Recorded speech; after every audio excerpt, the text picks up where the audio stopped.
ہمیں پتہ چلے کہ تحقیقات جو ہو رہی ہیں واقعی انصاف ہوگا، امید رکھیں. کیا تحفظات ہیں میڈیا فرٹرنیٹی کے اس وقت، کیا خدشات ہیں؟ دیکھیں صدف بات یہ ہے کہ پورا جو میڈیا برادری ہے، صحافیوں کی برادری ہے، بہت دکھی ہے. ایک بہت بڑا المیہ ہوا ہے اور ایک ایسے شخص کے ساتھ ہوا ہے کہ جس نے ہمیشہ پاکستان کے کاز کو چیمپئن کیا.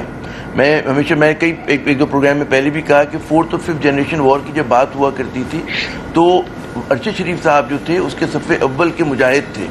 انہوں نے پاکستان کا جس طرح سے کیس لڑا، دہشت گردی کے خلاف جنگ ہو، پاکستانی اداروں کو بدنام کرنے کی کوشش ہو، تو اس تمام چیزوں میں ارشد شریف صاحب جو تھے پیش رہا کرتے تھے.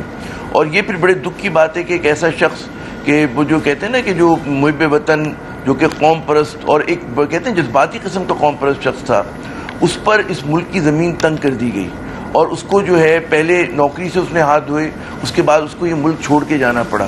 اس پہ بہت میرے خیال میں بنیادی سوالات پیدا ہوتے ہیں اور حکومت وقت جو ہے اپنے آپ کو مبرہ نہیں کر سکتی اس بات پہ کہ جب لوگ یہ سوال کریں گے کہ کس نے وہ حالات پیدا کیے اور کیا وجہ تھی کہ جب یہ حزب اختلاف میں ہوتی ہیں جماعتیں تو بہت آزادی صحافت کی بات کرتی ہیں اور صحافیوں سے اور میڈیا ہاؤسز سے یکجہتی کی بات کرتی ہیں، لیکن جب حکومت میں آتی ہیں تو ان کا رنگ ڈھنگ اسلوب جو ہے سب بدل جاتا ہے.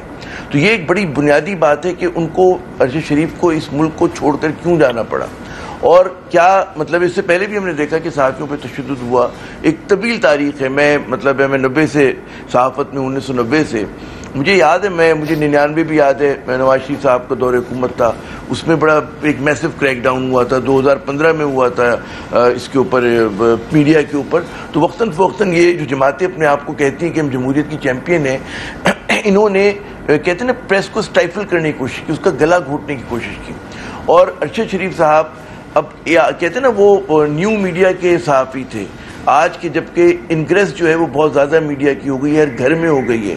تو اسی لیے آپ دیکھیں کہ جب ارشد شریف کا ماتم ہو رہا ہے ان کے جانے کا تو ہر گھر میں ہونا ہے، کیونکہ وہ ٹی وی کے ذریعے ہمارے بیڈ رومز میں، ہمارے ڈرائنگ روم میں، ہماری مطلب نشست گاہوں میں موجود تھے.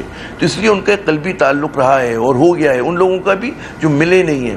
میری آخری مرتبہ جو ارشد صاحب سے بات ہوئی وہ بڑی مختصر سی، 11 ستمبر کو، جب وہ ہائیڈنگ میں ہی تھے، اس زمانے میں ملک سے باہر تھے، اور میں نے دیکھا کہ وہ بڑے پر امید تھے. ان کو امید یہ تھی کہ جی 3-4 ماہ میں یہ جو مطلب ہے پورے حالات ہیں بدل جائیں گے اور پاکستان ان کے لیے محفوظ ہو جائے گا.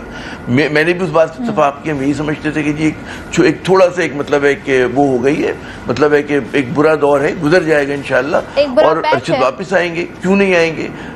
ہاں لیکن پھر بدقسمتی آپ دیکھیں کہ وہ خواہش جو ہے بالکل پوری نہ ہو سکی اور یہ اتنا بڑا لاس ہے. ان کی جیسے والدہ کا بھی تذکرہ ہو رہا ہے، ان کے عزیز و قارب، خصوصاً ان کے بچے، ان کی جو وہ ہیں بیگمات ہیں. تو یہ ایک بہت بڑا ایک میرے خیال میں المیہ ہوا ہے. اور ماضی میں بس مجھے آخری بات کہنے تھے کہ ہماری جب بھی ہائی پروفائل مرڈر ہوئے ہیں کسی کا کلوجر نہیں ہوا، اور یہ کیونکہ قتل جو ہے کینیا میں ہوا ہے تو میں ذاتی طور پر سمجھتا ہوں مجھے تو کوئی امید نہیں ہے. پتہ نہیں کتنے جوڈیشل کمیشن بنے ہیں، کتنے تحقیقات ہوئی ہیں، سب چیزیں ٹائیں فش ہو جاتی ہیں.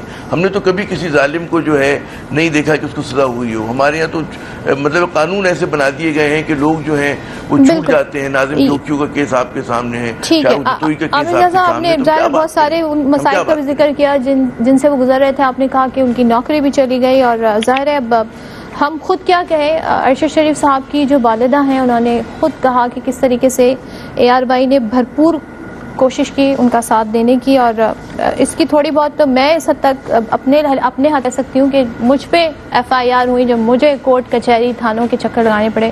تو جس طرح سے AR بھائی نے میرا بھی ساتھ دیا، اور ورنہ یہ اس کے اخراجات اٹھانا، اس ایک پینک میں آ کے اس سچویشن کو ہینڈل کرنا میرے بس میں نہیں تھا.